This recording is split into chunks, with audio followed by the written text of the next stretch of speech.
Let's give another round of applause for these guys.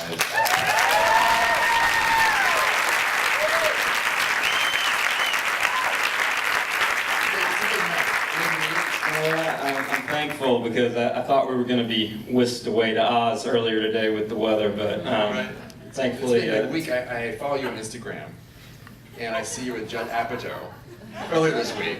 Yeah. And then Aaron's on the Today Show this morning with a little... Good Morning America. They weren't expecting you to be there. They weren't expecting it. Sort of like It wasn't like an invitation, like, oh, we've got an interview with Aaron Beelner. They're like, You had this axe, and is he wearing a tank man? Photobombing. I was. Yeah, very much so. All right, let's talk about the journey of this. We've seen the culmination of thousands of hours and lots of work. It's just many, many, many hours and years. So let's talk about the beginning of this. You guys are friends from college? Or from New York? Dugan and I met in the 3rd grade, actually. Oh, wow. So our partnership goes back quite a ways, but yeah, we stuck together and went to college together and met Aaron in college. And we were studying undergrad film, and Aaron was studying acting at the University of Georgia. And so we were really intrigued by his plight as an actor, but not only as a human being. A lot of actors, know what it feels like to be rejected or overlooked, but Aaron's character on and off screen is somebody that can't necessarily turn that off when they walk out of the audition room. And so that was something that we thought was very interesting, because dwarf actors in general normally get cast in very exploitive roles.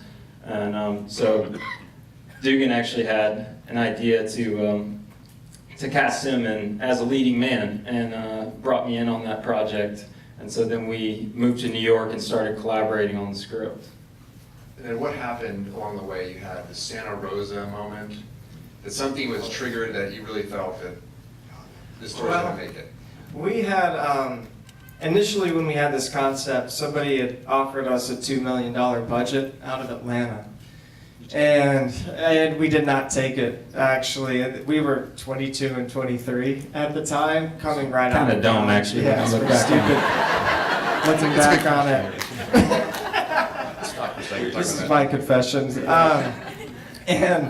But we passed on it because they basically wanted to do an exploitive type movie, in my opinion.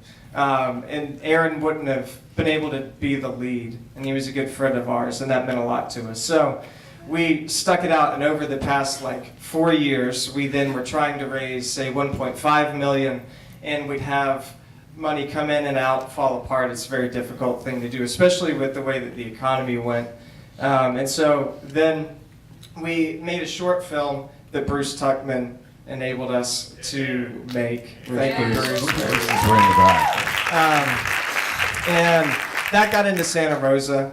And for some reason, we just felt like going. Maybe it was the fact that it was like California wine country, wine and movies, and we were like, that sounds like fun. So we went out there, and we got to be a part of this talk, but there were not hundreds of people. There were actually more people on stage talking than there were in the audience.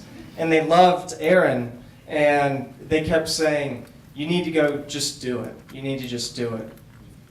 And that was hammered into us. And we went back, and Matthew and I started rewriting on a Starbucks on Broadway. And several days later, the director who was on stage talking to us, telling us to go do it, who lived in Los Angeles, walked by us in the Starbucks. And we were like, okay, this is confirmation to stick it out. That was one of many moments along the way that we've heard about where you go to a place to shoot a scene, and then all of a sudden it fall apart, and you find a better place than that afternoon that was even beyond your imagination. So talk about, the funding of this movie, the unconventional nature of it, how you got it made with friends. Obviously, you had this credit list that was longer with volunteers. It could have been 5 minutes long. So it's just all these people pulling together. But along the way, all these moments happened that were just profound for you guys as filmmakers and as actors. Sure. Well, yeah, I mean, when we put it up on Kickstarter, everyone around me was saying, just set it to where you can get it, and I said, no, like if we're gonna do this, I want something that's actually gonna catapult us to the next step. I don't want like another inch forward. I want to be in a position to actually do something. And for some reason, I thought 100,000 was like enough to do that. But and so yeah, we put it up, and for about 29 days, it was just like public failure.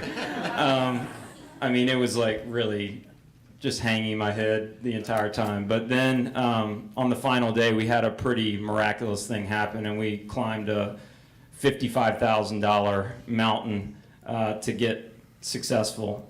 And yeah, it was, at that moment we were just elated, but we were like, okay, well, what do we do now? And so we were kind of catapulted from dreaming to doing overnight. And with that, we started trying to assemble a crew and reaching out to people, and everyone was like willing to work well below their favor rate. And then we started trying to cast the film, and I was going to get a casting director to help me with that process, but no one would touch it because it was just too low a budget. So I was like, okay, well, I'll just do it myself then. So I started cold calling agents and managers and getting rejected so many times, one after the next. And then he's the sensible one. I'm the dreamer out of the group. So he was just like, we'd set our start date. So he's like, we have to have like a cast to make this movie. And I'm like, well, I'm going to keep lobbing up Hail Marys and somebody's going to do it, you know? And so the point of contention came with the Miller character, because very pivotal role. I mean, in our short, like, we had casted someone that played it exactly how we wrote it, and it was fine, but we needed someone to kind of take it to the next level and add that layer of true connection with Aaron. And so I had heard about Kay Cannon, this writer on 30 Rock, and had seen her in a couple things and thought she was really, really great. And so I actually had forgotten about it. Like, I sent an offer to her manager and then never heard anything. And so we started casting it locally, and we were like this close to pulling the trigger on this girl. And got a call from Kay's manager who said she actually really likes the script. And he said, yeah, like, she'd like to have a call with you. And so we talked, and she, you know, indicated that improv was something that was very important to her on set, you know, that there was, especially with comedy, the ability to play and have flexibility with the lines that were written was very important. I was like, absolutely. I mean, you're a Peabody winner, like Emmys, you can say whatever you want. And so from that, she had just moved to LA 1 week prior, and she said, well, I'll fly myself back to New York. She just got hired on New Girl. I'll fly myself back to New York. I still have an empty apartment, so I'll get an air mattress and sleep on that.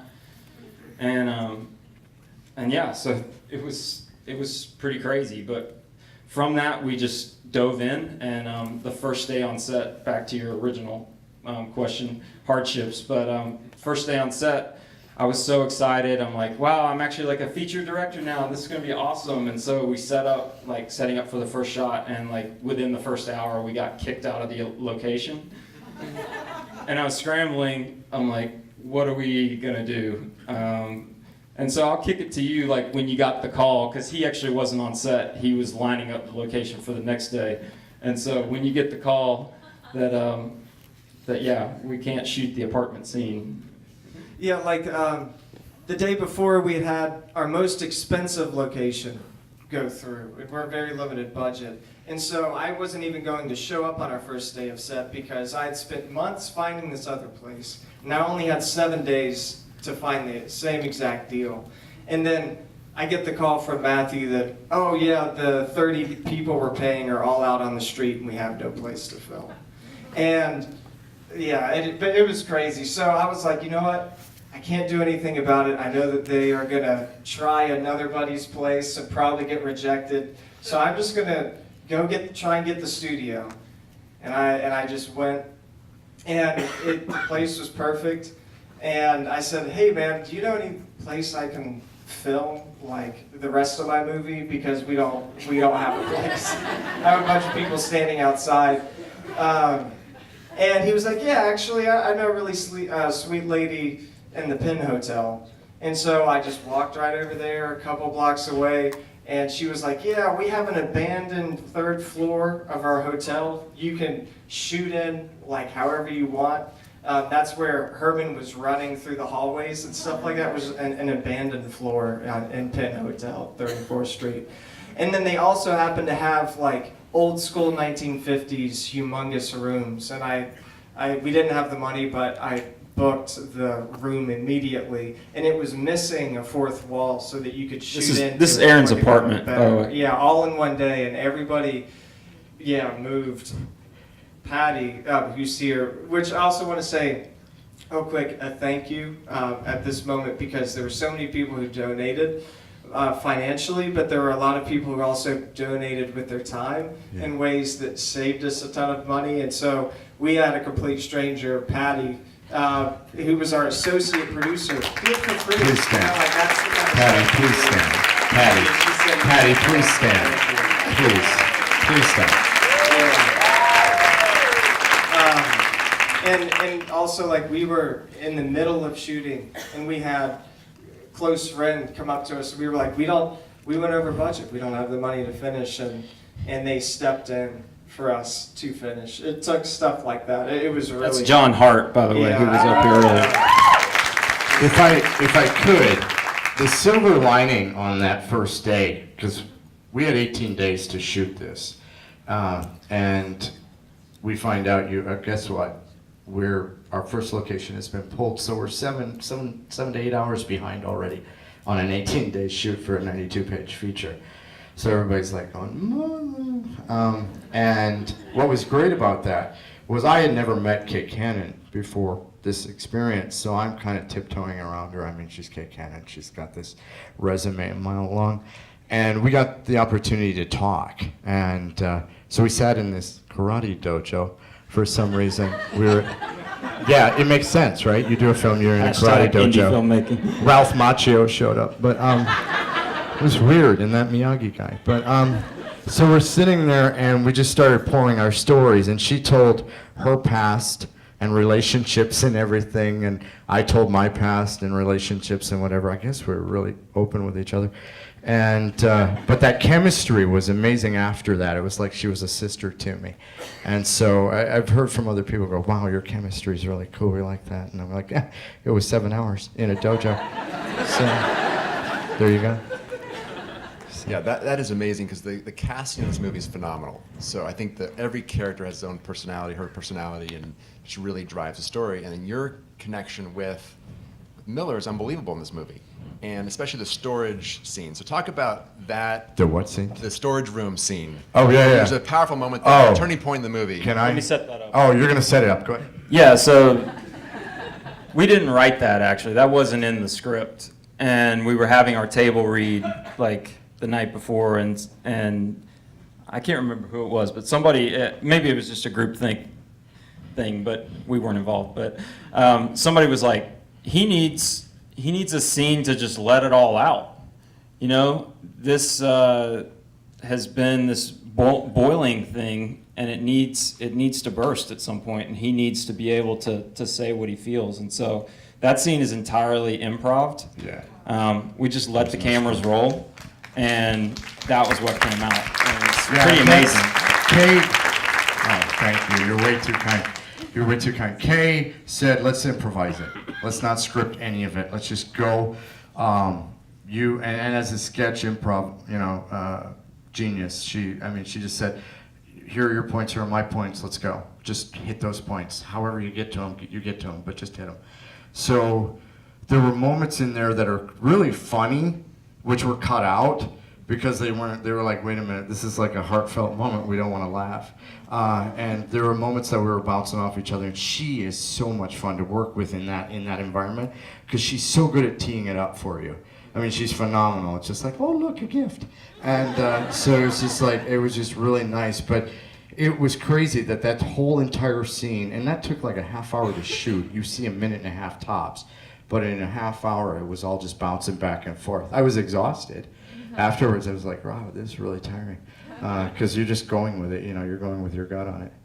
So. That was intense.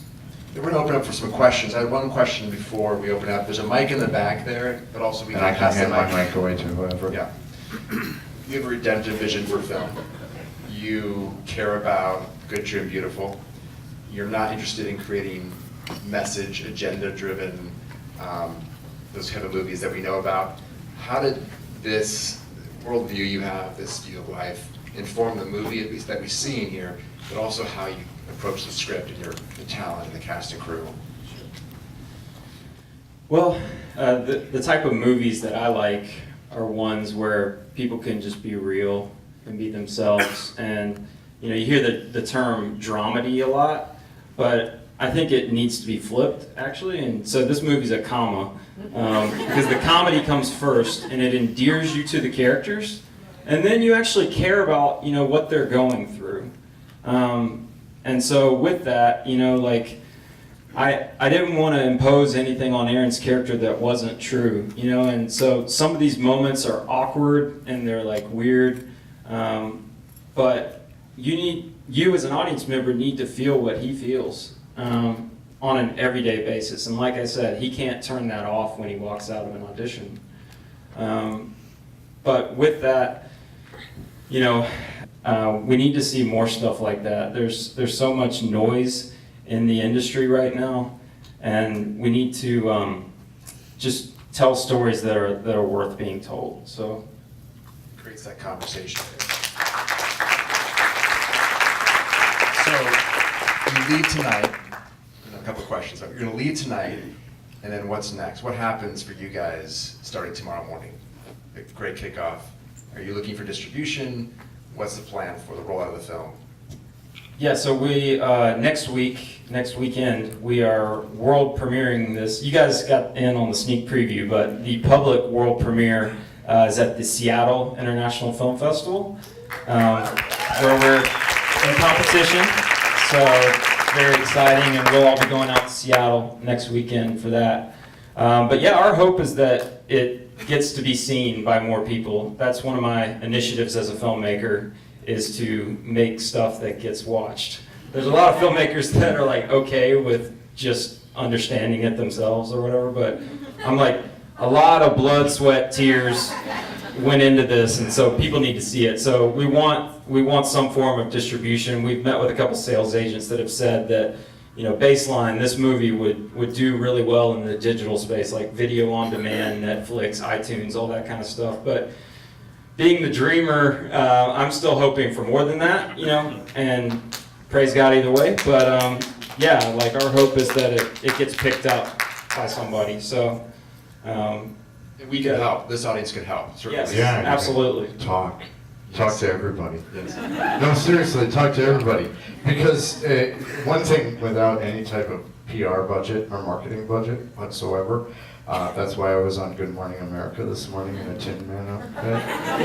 And Josh, if you know GMA, Josh came up to me and goes, "Wow, you're going to be a star." And I'm like, oh, if you only knew. It's word of mouth. If you leave here and if you like it, you don't like it, whatever, talk about it. We have our trailer on YouTube, and we have a few, we have a bunch of likes, and then we have like, Perk called me the other day and goes, "We got our first dislike." I'm like, that's awesome. That's great. Because at least they dislike, at least they chose to say, "I don't care for this." It was probably because of all the spandex, but it's word of mouth. It's that's how things happen. If you tell everybody, "Hey, at least check it out," let them make their own decisions. But we would appreciate that. You are our billboard, if you will. Mm-hmm. So please. So a couple questions. Anybody have a question right here? First of all, I want to congratulate you guys. Did you hear me? Yeah. Give him a mic. Thank you. This is one of the four in the original, or in the Made Over, the singers in the beginning of this. Yeah. I'm very proud of what you did. The movie's excellent. What I want to know is, from the very first concept, how long did it take you to get it from there to now? Wow. I'll answer that one. Yeah, go for it. So, My senior year in college, I came up with a TV show concept, and it was in a competition with little person being a dad, having normal kids, and an average-sized wife. And he was going to be the manager of a professional basketball team, like the Miami Heat, and then I was going to get Shaq to come in and do guest appearances. And That would've so worked. this Maybe I'm not the only dreamer here. Yeah. Yeah, that would have worked. Yeah. And, I could see it. it won the competition at school, hands down. Like, it killed everybody. So that was like the initial spark that said, oh, maybe this idea is worth making. And then today is 7 years later. No, It's actually, no, it's longer than that, isn't it? I don't know, when was 2004? I don't know. 04. 9 years. So 9 then, years. yeah, over a year it then became an independent film idea. And then we wrote it, you know. So from the time that we actually wrote the screenplay for a movie, yeah, it's been about 8 years. Can I add to that? Do you mind? Do you care? If you notice in the credits, it says Rose Bucket Productions. It comes from my dad, actually, the term Rose Bucket. It's weird. This story is, you know, art imitating life, life imitating art, and a lot of it came true after we wrote it. My mom passed of an aneurysm in '09, out of the middle of nowhere, August of '09. And then I left my full-time work, which is what everybody should do to become an actor. That's really lucrative. And then I met this person, a Miller, if you will, and we're engaged. But, oh, stop. Somebody told me we should have written that I won the lottery in the movie, and then I'd be well off.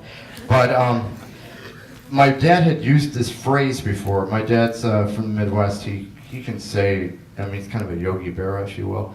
And a while back, he used this phrase. He said, you know, you have a way of pulling a rose out of a bucket of rhymes with it.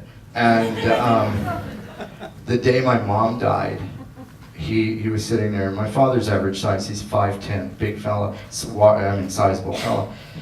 And he's trembling. I mean, here's a guy who's done it all himself, and he's the oldest of 7, raised his family, basically his siblings, and he's trembling. He served in Vietnam, so I mean, he's got all of these little backstories about him, and he's trembling, he's shaking, because his anchor is gone. And he looked at me and he said, you know how you can pull a rose out of a bucket of shit?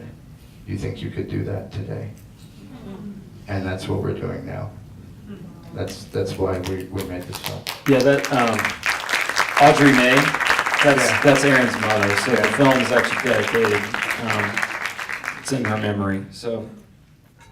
That's amazing. Okay, anybody else?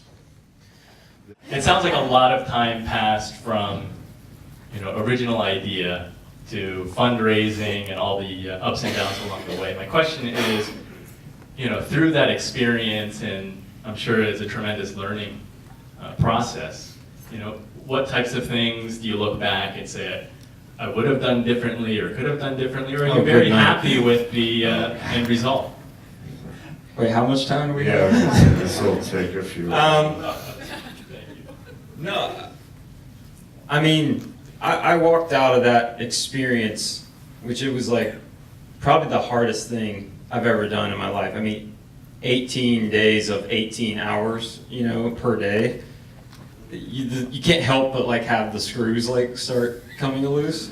But you know, out of that hardship, you know, I feel like the story shined through.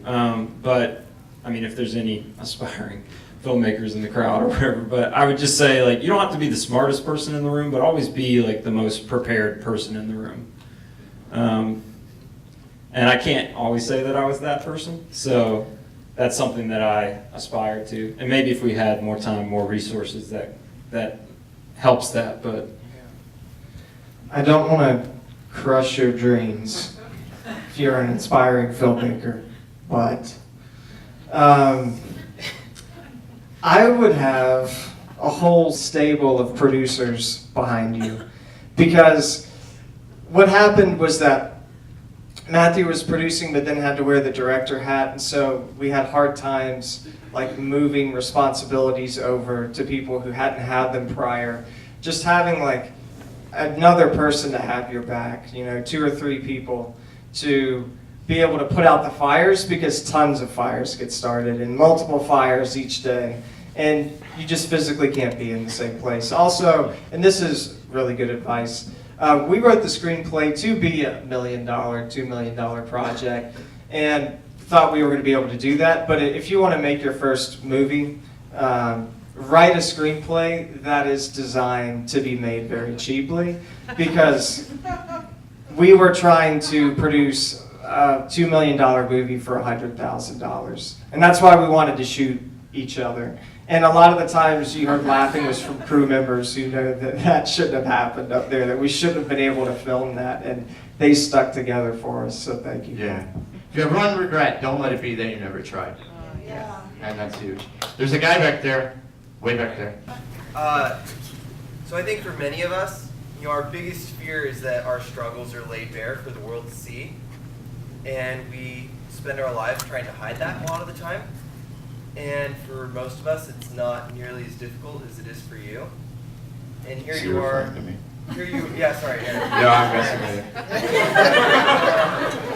Just laying it bare on film, because this film's not like other films where this is, like Matt was saying, it's very real. It's kind of lays your soul bare for everyone to see. And I'm just curious, what's that like for you? Is it terrifying? Is it a weight off your chest? The only thing that was really terrifying, what's your name, by the way? Parker. Parker. The only thing that was really terrifying, which wasn't my choice, was the underwear scene. I didn't want any part of that. I was like, I don't wear white, tell you what. That was in the script, actually. Yeah, I didn't write that in there. And I'm like, why did they get in it? Well, he's all alone, and he's almost naked, and we just want to see him exposed. I was like, no, we really don't. No, and that's actually one of the approaches in this film, which some people have not responded as well to, but it's kind of the Twilight Zone effect, where Herman is the normal one, and everyone else around him is a little bit off, except for Miller. And so if they're the two normal people in the movie, like, why can't they be together? That's his approach. And with that, we were really passionate about his story, because for the little people community, a lot of people don't know this, but there's only like 200,000 of them in the world. Like, they're super small cross section of our culture. Intended. I mean, the puns are endless, but they're literally like the most overlooked minority. And he did it again. What the hell's wrong with you? Overlooked. No, but with that, I mean, this film is meant to restore some dignity to them and make people see that, these are human beings, and, for the record, like, midget is not okay. It's really is, love song to that community, and we want them to have respect, and they're the last people group that it's like socially acceptable to make fun of. So we want to do our part to change that. And I'll give a 30-second answer as well, Parker, because that was something that drew me to Aaron, just as a person, was that I grew up in a college town in Georgia for 21 years, and I had never met a little person. And I would have assumed there would be a lot of insecurity and stuff like that. And Aaron was a very confident guy, but he was also a very honest guy. It's like he just brought it out into the open where we could joke about it. So he didn't take himself too seriously either. And so I feel like that's a part of communication, good communication, is that honesty, Just say, yeah, here I am. So I like that about you. I like you too, Aaron. Honesty to a fault. So to wrap that question, Parker, yeah, you got to give 100%. Like what Miller said in that little, that hot moment there where she said, you got to just overlook the bullshit, and you give 100% every time. My dad, I quote my dad a lot, and then on the last note, I'm the only little person in my family, and my dad's very blunt, for lack of a better word. And he said, when I was old enough to realize, he said, you're gonna have to bust your ass twice as hard as everybody else, and I don't like second place. And so you give 100% no matter who you are. And I think that's what the message isn't just about a little person as well. This message of this film is that no matter who you are, do what you believe in, do what you love, and give 100% every time.